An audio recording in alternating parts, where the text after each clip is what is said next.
If you have a deal that makes your community $1 million in equity, then one way to do that is to go to the SEC-registered funding portal, Small Change. My guest today, Eve Picker, is founder and CEO of Small Change, and as you will hear, her capabilities are far bigger than the modest name of her company might otherwise suggest. Welcome to the National Real Estate Forum podcast, episode 209. Thank you for joining me today. I am Dr. Adam Gower, and this is the Crowdfund project at nreforum.org, where developers and industry leaders share insights that you can use to raise capital, build wealth, and earn passive income from crowd-funded real estate deals.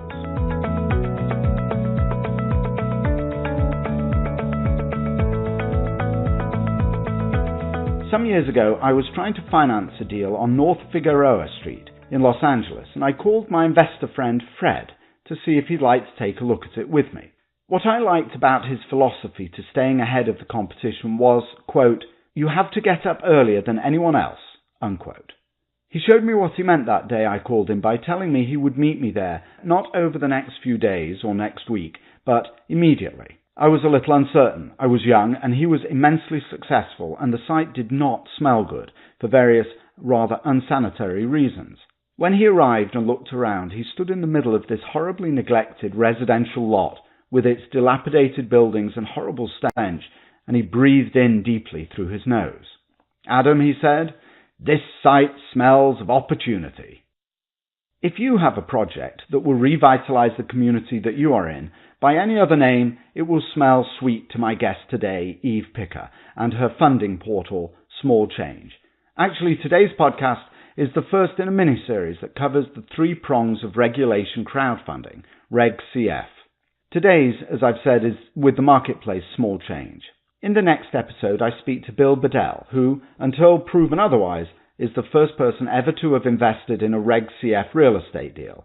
And after that, I speak to Jonathan Tate, who is an architect developer and who listed his deal on the Small Change website. Be sure not to miss these three episodes. They are your fast track to understanding what raising equity from anyone, anywhere, looks like. Go to the nationalrealestateforum.org website, nreforum.org website, nreforum.org, and subscribe on whatever platform you listen to podcasts on. There are links everywhere throughout the site, and if you can't find them, please do not hesitate to contact me at nreforum.org/contact, and I'll be happy to send those links to you directly.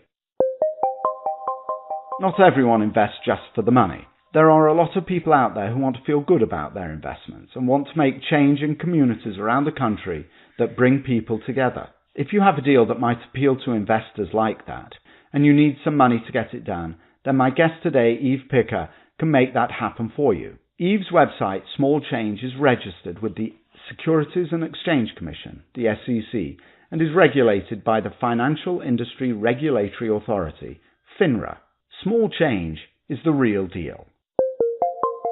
All right, Eve, it's a real pleasure to meet you. Thank you very much for taking the call today.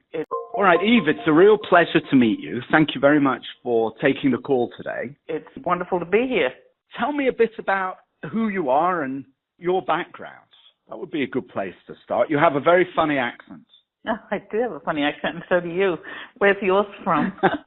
I'm from, well, I like to tell people I'm from West Texas. And I'm from the deep south. Right, exactly. I'm from Australia. I grew up in Australia. How about you? Okay, yes. So I'm actually from the other side of the world, from the Antipodes in northern England. Northern England, okay. Yeah, I eloped in London, so I have some connection with England. You eloped? Did you really? I did, yeah. You fled Australia and got married in London? That's very impressive. Well, I was doing the obligatory 1 year, year off that Australians do in London and Europe. Uh-huh. And decided to get married when we were there to avoid the whole wedding gig thing. All right, good. Well, so how did eloping in London end up crowdfunding in Pittsburgh? You got to tell me that story. It had something to do with it because I'm still married to my husband, and it's decades later, and he's actually the one who brought me to Pittsburgh. So I'm an architect by training, and fairly early on in my career, I was always very interested in cities and took myself off to New York City, to Columbia University, to do a master's in urban design, because I was very interested in the design of cities, not just buildings, and dragged my husband along with me. And then when I was finished, he was offered a fellowship in Pittsburgh, and we came here for a year, and then he was offered a job. And so I found myself in this city very unexpectedly, not really knowing anyone, and it turned out to be extremely impactful on my life. I worked as an architect for a short while, but was never really happy doing that. And we moved into a neighborhood in Pittsburgh that was fairly blighted. We naively moved in, not really realizing that we were in a city that had just lost half its population. And we found ourselves in a neighborhood with a number of activists, and I became involved in creating a community development corporation and went about the business of using nonprofit dollars to try and revitalize this neighborhood. And that was sort of the beginning of the journey for me. And Pittsburgh has been a pretty interesting place to be because it's had a very long and difficult journey from that point in time when it emptied out and lost all of its industry to today when it's still has half the population that it once had, or even less than half. But it's a very different population, and the demographic is specifically eds and meds. And so I sort of participated in that journey in a physical way and fell in love with real estate development and started doing projects on my own. And they were always real estate projects in neighborhoods where I felt I could make a difference. And my partners were always the city or a few people close to me, my architect, my contractor, because these projects were really tough to finance. Probably the most difficult project I ever did had 12 different sources of financing, and the bank would really only lend 20% of the cost of the project. And that is the type of real estate development work I count my teeth on, and that is very typically the type of real estate development work that is done in inner city neighborhoods that need change, that need innovation and need change. And so that's really what brings me to crowdfunding, because in Pittsburgh, and they would get federal funds, community development block grants and other funds, and repurpose them as second deferred mortgages for developers like myself if we would work in these targeted neighborhoods. But the bottom really dropped out of my model when they lost their funding. The Bush administration really cut back on that community development block grant funds, and the Urban Redevelopment Authority in the mid-2000s really found itself out of money. And then, of course, there was the bank meltdown as well, and I think banks have become even more conservative since that happened. And, in addition, I think many community banks have closed over the last few decades. I've heard numbers like 64% of community banks have closed. So I didn't have a group of equity investors. My partners were the city, and I could no longer do this sort of development work. You've taken a slightly different route, though, haven't you? Instead of going out and funding your deals on crowdfund website, you've formed a portal. Well, I'm no longer practicing as a developer. Really, that story I just told you stopped me cold in my tracks, okay? And so when I heard about the Jobs Act and crowdfunding, I found this especially fascinating because I thought we could create a tool, a way for developers like myself to raise funds for projects much like the ones I had worked on. There are thousands of developers working on projects like this that are turned away by banks every day because these projects are the first of their kind in a neighborhood or a little bit different. I mean, banks really want to finance something that they have seen before. And for cities and neighborhoods to change, there has to be a first one, okay? So often it's that first one that can't get financed. And so I saw the Jobs Act and crowdfunding as an opportunity to actually help developers like myself raise funds in a different way, sort of raise a very critical piece of funding for their projects, and that's what we are doing. So we are really a mission-driven business. You know, we want to make an impact, and we have this change index on our site, which keeps us honest. We actually score projects that come to us to make sure that we're raising funds for the sorts of projects that we think will make a difference in cities and neighborhoods. We don't need to raise money for McDonald's or a Dunkin' Donuts in the suburb or a hotel chain. They have plenty of other sources. Okay, so but let me ask you though, what I'm interested in understanding is making this distinction. You formed a portal, didn't you? So I formed a crowdfunding platform. In fact, our business is financial technology. I've moved from being a developer to helping to create a financing tool, and we formed a real estate equity crowdfunding platform. And that's a lot of words, but essentially we do this. We put investors together with real estate developers online. So we help developers raise funds for their projects with investors they may not know that we have in our stable of investors. We put them together to help them do these projects. And we've gone one step further because we are also a funding portal. I mean, a crowdfunding platform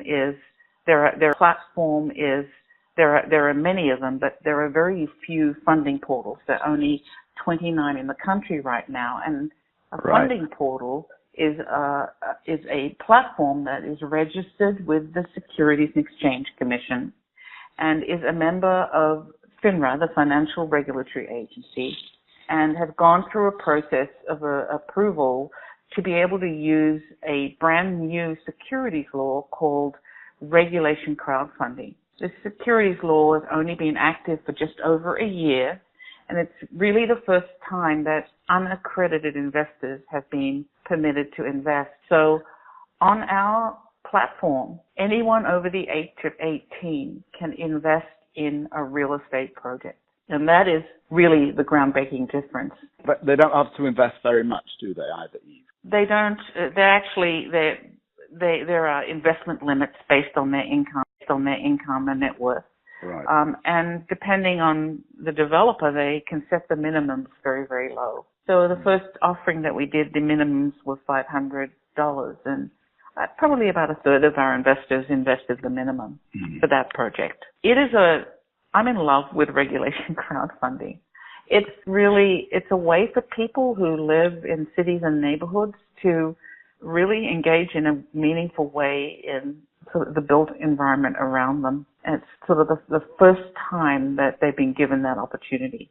Now, if I have a deal that fits your specifications, right, that demonstrates I can influence change in a neighborhood in some way, right, and I need money for my site, some equity finance, yes, what happens when I knock on your door? Well, we'll have a discussion about your project. I will want to see fairly quickly a high-level summary about the project, where it is, and a set of numbers, a budget, an operating budget, a project budget, to make sure that it makes sense. And I will tell you about the three potential securities regulations that you could use to raise money. There's regulation crowdfunding, which probably would raise smaller amounts of money from more people, is a really great marketing tool. There is, and does not require anyone to be accredited.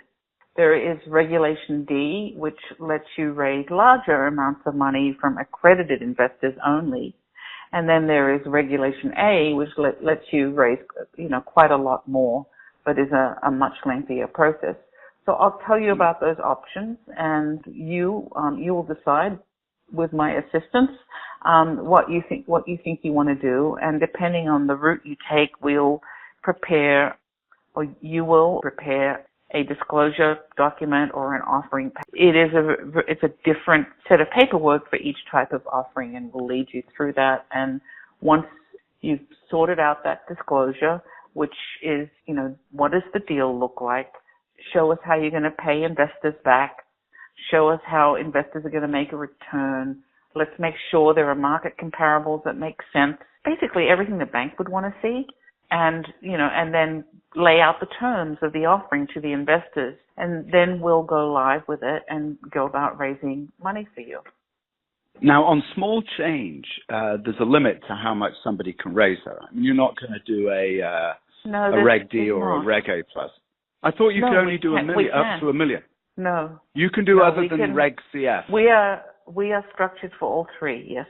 Not all funding pools are, but we went about structuring ourselves to do all three types of offerings. So if you look on our homepage, you'll see that it's very clearly specified. We actually have a number of entities because it's complicated, but legally we had to separate out the entity that was doing the regulation crowdfunding offerings versus the other offerings. But we are approved to do all three. We have Regulation D offerings on our site, yeah. Right, okay. So I actually thought that you were just a Reg CF portal, which has very specific characteristics and responsibilities, doesn't it, right? Yes. So we are more than that, but we've built our platform to comply with all the responsibilities and characteristics of a portal. So we're going to really supply you with the same information no matter what type of offering you choose to do as an issuer.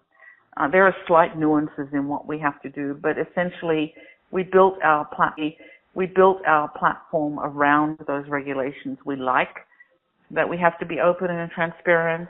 We like that we have to write in plain English.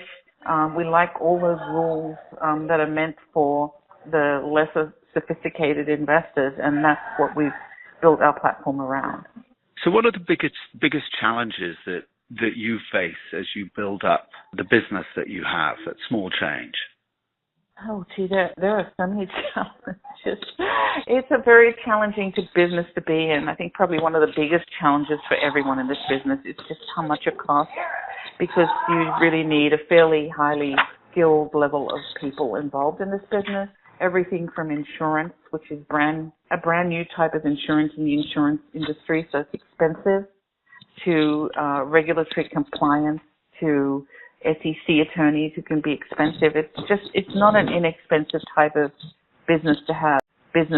It's like having a startup with like this overlay of SEC and FINRA requirements over the top of it that you always have to be aware of. I think we take that really seriously, and it's time consuming and expensive.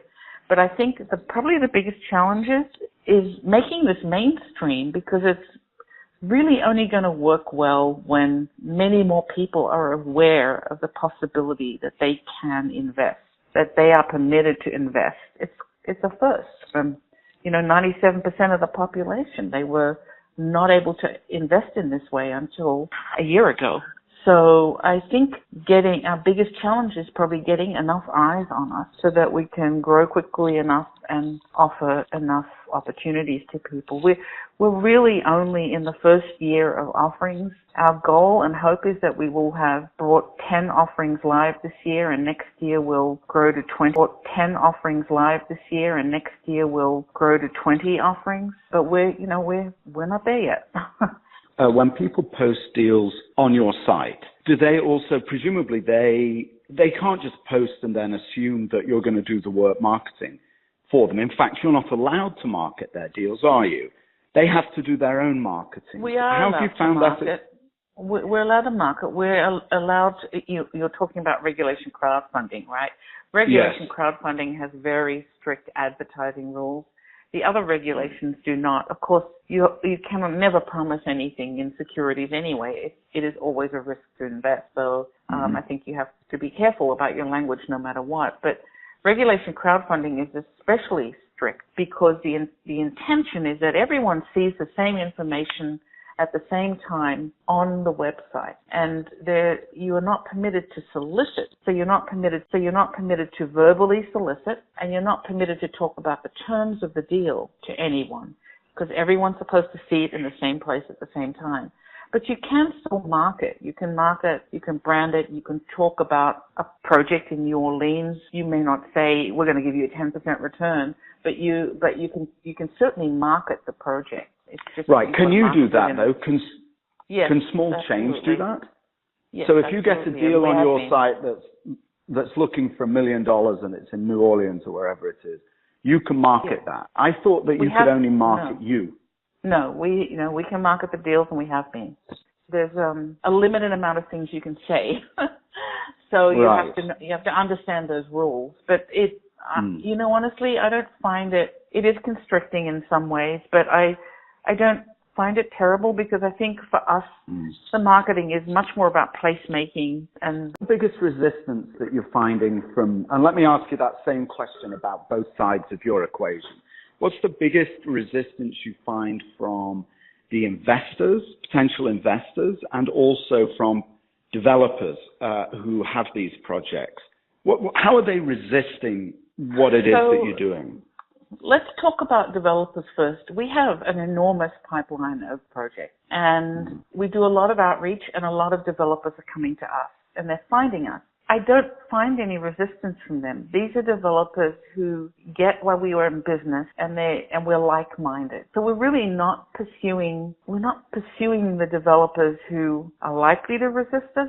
First of all, we don't need to, and secondly, I think we intuitively know who's a good match or not.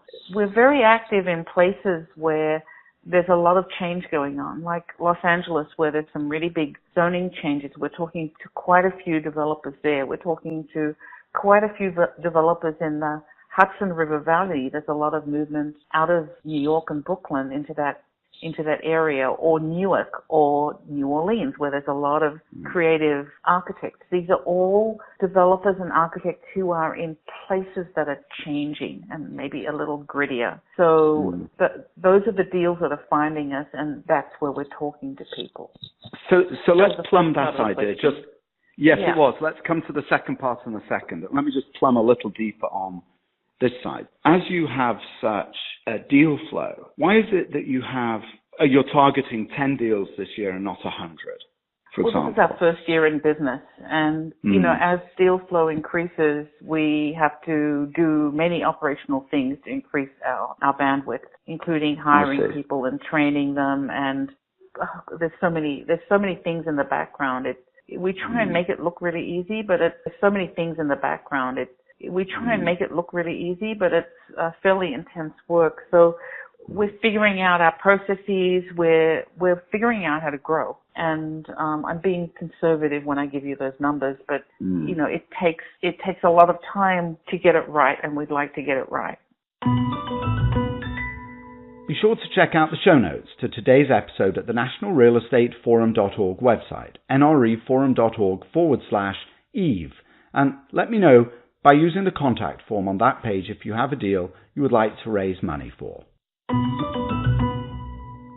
And on the Reg CF side, how do you make money? Well, we make money by charging transaction fees to the developer. We don't charge any fees to investors. There's different rules around how we can charge a fee to a developer depending on the offering type, but essentially it's a transaction fee to the developer, much like they would pay to be a turnkey solution. So we give developers a lot of templates they can use so that we really help them understand the process and what needs to be put together. We try to avoid them having additional costs wherever possible. So you can charge a transaction fee, but you can also charge a percentage of the amount raised, can't you? And if you want to, you can capture that as part of the deal. You can actually take a financial interest in the deals. Well, for regulation crowdfunding, our transaction fee is a percentage of the amount raised. So we charge 5% commission on whatever we raise, and that's it. That's all we charge. So far, we have not been given common stock or anything in exchange for funds, but that may happen down the road. For Regulation D, because we're not broker-dealers, we're not permitted to charge a commission, so we negotiate a fee with a developer, but it's slightly different services for Regulation D, but it's slightly different services for Regulation D, but it's pretty much the same thing. With Regulation D, we have to verify investors, and with Regulation crowdfunding, we don't. So it's self-verified, isn't it? Yeah, few little differences. Yeah. So switching to the investor side now, Eve, what are your biggest challenges It's really interesting to me. We're not permitted to talk to our unaccredited investors for a regulation crowdfunding deal. So all we have is social media, the internet, e-blast, and we have to explain what we're doing very clearly to them. That's all we have.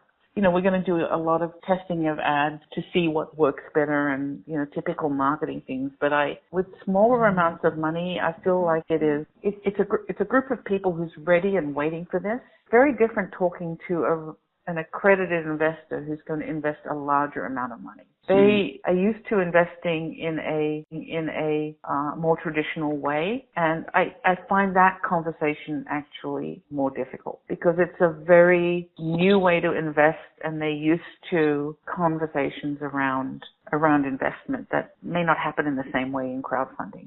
Yes, that's interesting. I'd love to hear you discuss that in a little bit more detail. I think that's a really fascinating insight. What are you finding that is a barrier for people that the implication that you're making is that people that have experience have done it a certain way. Their experience is based on a foundation that they're comfortable with, and that crowdfunding somehow disrupts that. Is that? I think that's a really good way of saying it, disrupts that. But it may be that the people who are experienced are also a little older. And, I'm sure you know this, but only about 3% of the population is accredited. So in cities like Pittsburgh, I have a feeling that percentage is lower. So people with wealth in a city like Pittsburgh, which is sort of ready to be disrupted and it's kind of gritty, and the sorts of projects we want to support here are perhaps not a really high-end hotel or something that they typically seek to invest in. They are just a little bit more conservative. But I think that might vary from city to city. So it's too early for me really to give you more than an impression. And then, investors come in so many shapes and sizes. People invest for so many different reasons that I think you have to see a lot of investors before you can really get a feel for it, right? Discern trends. But what I do know is that these unaccredited investors are coming to this joyfully. Our first investor in the little deal in New Orleans was a young man who had been tracking HTML website changes to our site for a year because he wanted to invest. That in his mid-20s, just loved cities and wanted to be the first one to invest. So what was his motivation? I mean, why did he want to invest? Was this he just... loves cities. He's been watching the Jobs Act. He likes the disruptive nature of fintech, financial technology. He loved the project. He wanted to invest in it. He had a little bit of money. He invested the minimum. That it was an opportunity other than put his money in a bank that would return in 0.005% interest. I think this is what I learned in Pittsburgh. There are many people who are motivated by the cities they live in, the neighborhoods they live in, historic preservation, just all sorts of things. They're motivated by things that go far beyond money. And I think what we're building here is an opportunity to marry that motivation in one small sector of our lives with the opportunity to all. Some of them are, some of them are not. I'll give you an example. I have two investors in Pittsburgh who will only invest in Pittsburgh projects because they only want to invest in the place where they live. One of them is very carefully building a portfolio, and he really looks at the numbers very, very carefully before he decides to invest. The other one makes a decision around the quality of the neighborhood. He will not invest in a neighborhood that is already in good shape. He wants to put his money where he thinks it will make a difference. So even in this one place, there's, different motivations. And I don't know what their overall wealth is or how this fits in with their strategy. Maybe they each put a certain amount of money aside to invest in a particular way. But this is all I can see is these different motivations for investing, which I find fascinating and lovely, And so of the deals that you put up on your site, these are smaller deals that do make an impact or have an impact on blighted areas perhaps, or up-and-coming neighborhoods, if you want to put it that way. Are you finding that the majority of the people that invest in those deals are in the neighborhood, are in the same town, or are you finding people are investing in that type of deal nationwide in locations that are remote from where they are? So we have done one regulation crowdfunding deal. We're in the process of preparing 2 more. But let me talk to the Regulation D deals, yet the accredited only. There, I think the tendency is more to invest in your own city, but I have a number of core investors now who keep coming back and investing in everything on our site. So it's a bit of both. With the first regulation crowdfunding offering, which was in New Orleans, those investors were from everywhere. In fact, we had very, very few from New Orleans. That was a first-time opportunity for people to invest in real estate, and they were interested in the project, and they invested from everywhere. Indianapolis, Florida, Los Angeles, everywhere. And that was a Reg D offering. That was a Reg CF. That was the Reg CF. Oh, it was Reg CF. Wow, that's the really? one where we really using social media to market it. And I think we don't know enough about that yet, but we're just about to ramp up our marketing machine because it's pretty clear to us that that's the way we need to talk to our investors. So it's 2 different strategies, that's the thing. Regulation D, maybe not so much. Regulation C, absolutely social media. Reg CF. Yeah, I'm sorry, did I say D? So, yeah. Yeah, that's all right. I know. I tell you what, my head spins every time I try and think. There's only 3 of them: Regulation A, Regulation D, and Regulation CF. So. Yes, but there's Title 2, Title 3, and Title 4 as well. Yes, right? well, they're the and same. Tier they're 1 the same and thing. Tier That's 2. right. I know. If you really want to see something terrific, I don't know if you're familiar with Mark Roderick's website. He's a securities attorney. He has a very nice cheat sheet there that lets you see all the regulations and how they Indeed, fit it the title. is. Yes, I've got that. It's my screensaver right on my computer now. He'd be thrilled. On my phone as well, so it's always present. I kind of that's test a great myself idea. on it. I need to do that. We're definitely securities geeks, right? Well, it's such an exciting new area. Hey, Eve, I want to be dead straight with you. Look, so I'm sitting back down at my computer here. It's such an exciting new area. Hey, Eve, I want to be dead straight with you. Look, so I'm sitting back down at my computer here, and just help me navigate, because when I found your name, I found it on the FINRA website of Reg CF approved portals, and it was with that in mind that I contacted you. But what I can see on your website, unless I'm on the wrong website, is only Reg CF. I must be missing. I can only see one deal at the moment here. It says offering closed. Come back in 2 weeks maybe, and there'll be one open. We're just pulling it together. If you go back to our homepage, what differentiates us is you'll see on the homepage there's some words: change is simple, pick your project, and then there are 3 images below it. We really thought that the key to this was to offer these 3 regulations as tools to investors to use in different ways. So while I honestly, and Regulation A, for example, we know that the average amount of money raised through a regulation crowdfunding raise at this point is around $220,000. So it's a rare offering that gets more than that, because you have a lot of people investing smaller amounts of money. So if a developer wants to raise $1 million, it might behoove them to do a side-by-side Reg CF and a Reg D offering, and we can do that. We haven't done it yet. We've been pretty careful about gradually building the size of our offerings. We are about to do, I think, a $1 million offering and another one that's $400,000. So you will see the offering sizes grow on our site. But there, for example, a developer might have friends and family that want to invest and are accredited and don't want to be limited by the investment limit that regulation crowdfunding prescribes. There's many nuances to this. I have one, he loves what we're doing and wants to invest, and he's accredited, but he's retired. So the calculation for doesn't work well for him on regulation crowdfunding, and he wants to invest as an accredited investor. So, this is why I think you have to treat this as a toolkit and really really talk to developers about what will work best for them. And that's the way we're approaching it. Okay, interesting. Yeah, this is actually something that Mark Roderick has talked about. And Mark is my attorney, full disclosure. Oh, yes. Okay, good. Right. Yes, So, right. As long as he doesn't charge you to listen to this podcast, we'll be all right. Oh, I hope not. Right. No. It's all right. I spoke to him yesterday, and I've got another call lined up on a different matter with him, so I'm sure he'll appreciate the humour. Yeah. He is fantastic. He's really great. So what he talks about though is maybe he'll give me a discount because I just plugged him. That's right.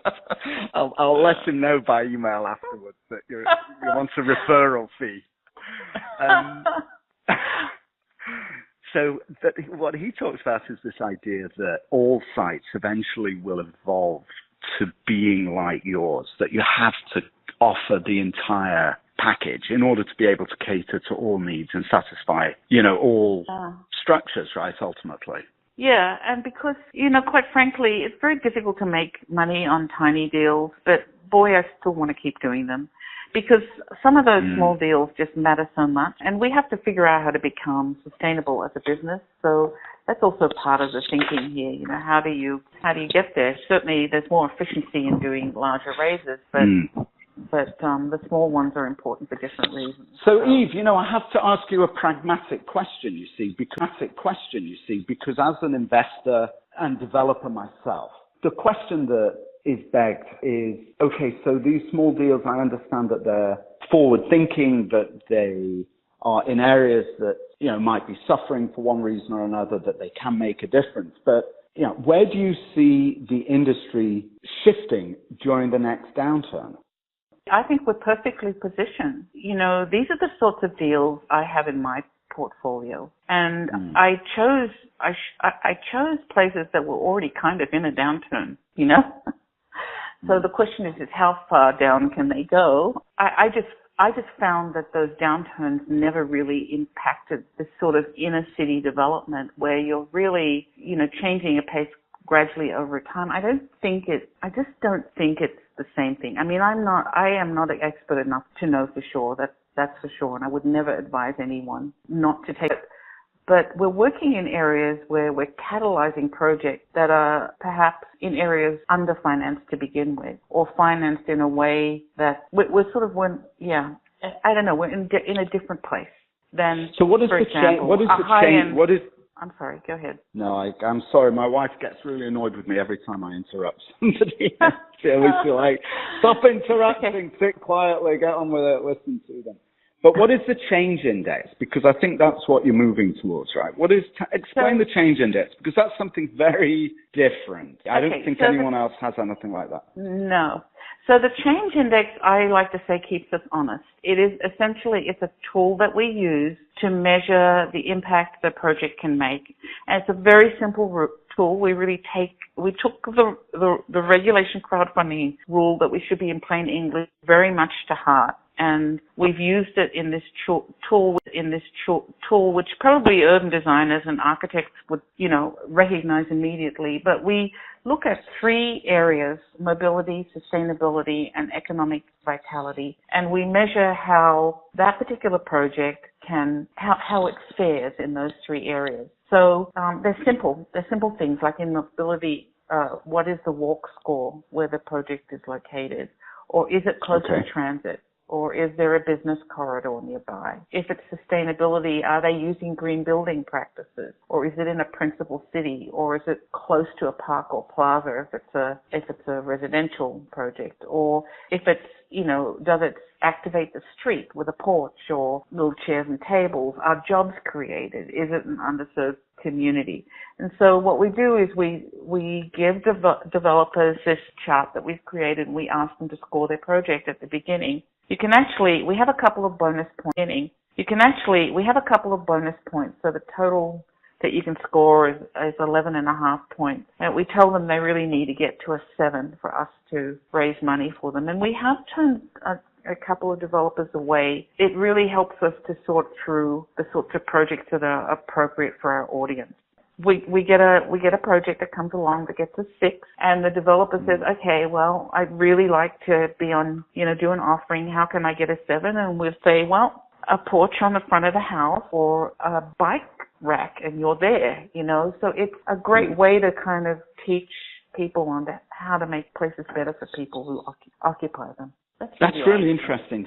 So are these projects typically, are they exposed to entitlement risk in any way? I mean, are they being pitched to planning departments? Because it sounds like that kind of input must be really helpful. Yeah, I mean, I think eventually we'll have one that's exposed to entitlement risk. We've been lucky so far, but yeah, I think it could be very helpful. And I think that crowdfunding to a neighborhood full of people can also be helpful for planning departments. Right. Because when you have a group of people who've invested, that says a lot about them wanting that project in their neighborhood. Well, exactly. And that's what I was getting at when I was asking, how have you seen the geographical distribution of investors through particularly Reg CF in local deals? If it's all neighbors, that's really reinforcing of the idea and of the deal, isn't it? It is, but I think we're going to see different communities emerge. I think there are, what was interesting in New Orleans is I think there were quite a few architects and urban design enthusiasts. This is a very talented architect, and he's doing something very unusual, and they were taken by that. We are looking at one offering, which I'm not permitted to talk about, historic town. And I think in that instance, the community may be historians and preservationists all over the country. The town is poor, but, I would invest in that one, and I would really honestly not care if I didn't get my money back, because the building deserves to be saved. So again, I think the communities may end up being different communities. By the way, I'm not permitted to invest in any of these, but that's just the way I feel about it. But I think communities may be different depending on the project. Okay, so where do you think, let's wrap up with a question about where you think the industry is headed. You've been in business, or at least this Reg CF is just a little over a year, right? It was May of last year, April, May of last year. So it's we only got our approval at the end of October, so we really only started. I mean, by then, everyone was thinking about Christmas already. So we really only got our start this year. Yeah, okay, so where's it going to, what do you think the industry is going to look like in 10 years? The industry is going to look like in 10 years? Oh, if only I had a looking glass. Well, go on. You can only get it right. If you get it right, you'll be a genius. Well, if you get it wrong, no one will notice. Well, I think there are only 2 or 3 funding portals that are focusing on real estate. Most of the 29 are focused on business deals. And one of them is Indiegogo, which, are you familiar with Indiegogo? Yes, I've heard of them. It's a donation-based platform. It's been around for a long time. And what I really find interesting about that is they have a very large following, and they are rolling out these opportunities to that following, to people to invest, not just donate. And my hope is that larger platforms like that will help us educate our audience. The more big players are in the room, the better it is for everyone, I think. I know that a lot of people say the big players are going to gobble up the little ones. But I don't think that way. I think there's room for everyone. And I think what I find amazing about the securities industry is you have these very challenging regulations, and the amount of creativity that's coming out of them is extraordinary. I mean, there are no 2 platforms that do the same thing. They're all slightly different, and they all come from different places and different passions. And at the moment, there is no real estate platform, Reg D, anything that is focusing on the impact, the good that buildings can make. My frustration with the real estate crowdfunding industry is that they really use buildings as a way to make money, and they don't think about buildings as a way to make places better. So I think we can do both, and I hope there'll be others like us. But I think probably the biggest side of it is the investor side. We will have thousands, if not hundreds of thousands of investors, unaccredited investors in 10 years, thousands of investors, unaccredited investors in 10 years from now who started to build portfolios, businesses and buildings that they care about or don't care about, but they have an option other than a bank or a mutual fund. And that I think is going to be the really big shift. Fabulous. Eve, thank you so very much indeed for spending the time with me today. You know, the one thing I forgot to say is when you invest on our site, I think we are probably, and Mark will tell you this, he thinks we have the best investment process. It takes 60 seconds to invest compared to, the reams of paperwork that people had to go through years ago. Yeah. Does that also include reading the operating agreement? No. If you want to read all of that, that's extra time. No, that's after you've read it. Don't 60 seconds to invest. After you've invested. Exactly. Invest first. No, after you've read it. I see. Oh, okay. Right. Okay. Sorry. I wasn't sure which way round. Mark will tell you that maybe, 2 out of 1,000 people will actually read it, which is kind of good. Right. Click here. Well, that's the point. Look, the world that we are in now. Yeah. Is the world where you click agree to all the terms and conditions, right? You just click. You click. I agree to every. Yes, you can have my firstborn. I know, but we put so much work into it, Yeah, but look, I think that's the point, isn't it? You've got to educate people, because if you don't invest properly and prudently, when the downturn comes, which it will, I think a lot of people are going to really discover that they should probably have read everything and paid a little more attention to what there was. But anyway. Small Change is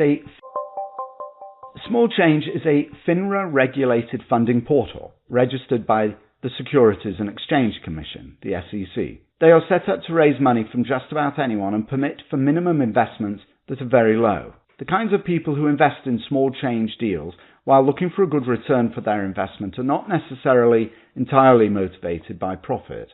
They, like Eve Picker, are looking not only to make money, but are driven to invest in deals that bring good to communities and that are socially conscious.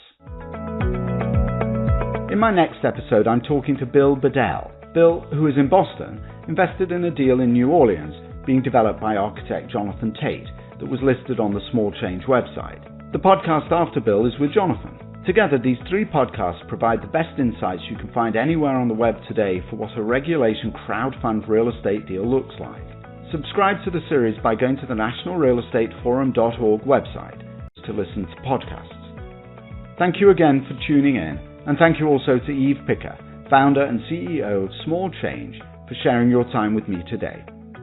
Until next time, this is Dr. Adam Gower, signing off.